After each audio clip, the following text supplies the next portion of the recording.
goal of eradication has been a controversial one since the beginning of the GPEI. If eradication succeeds, then all the effort we put into it was worth it. But eradication programs can fail, and in that case, the money and effort that has been poured into eradication could have been used better elsewhere. Also, there have been tensions between the ideals of community-based primary healthcare, which are focused on reaching large groups of people consistently, and vertical programs like eradication that focus on reaching every last person. As you see in examples like this one, where workers had to be quite literally helicoptered in for the smallpox eradication program in Nepal.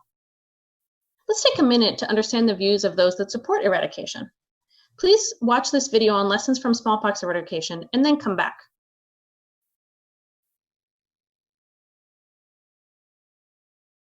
As the video you just saw mentioned, the success of smallpox eradication was something that was widely celebrated.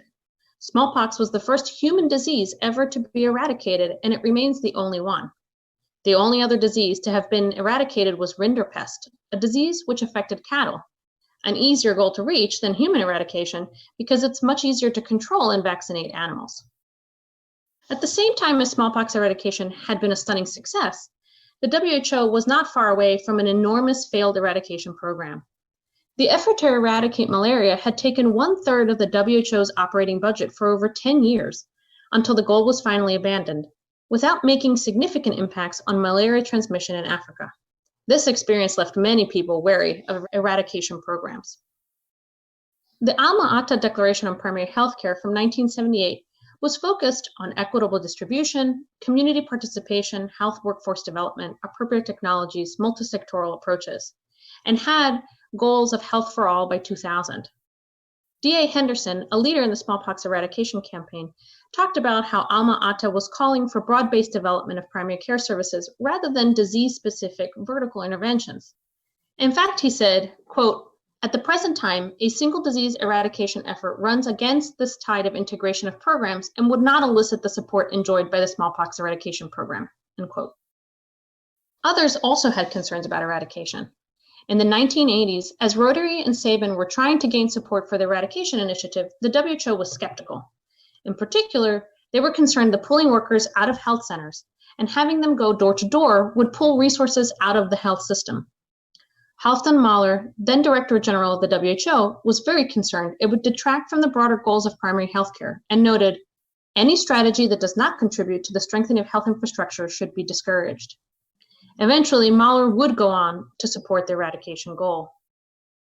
But polio eradication also had early champions, including Ciro de Quadros, shown here.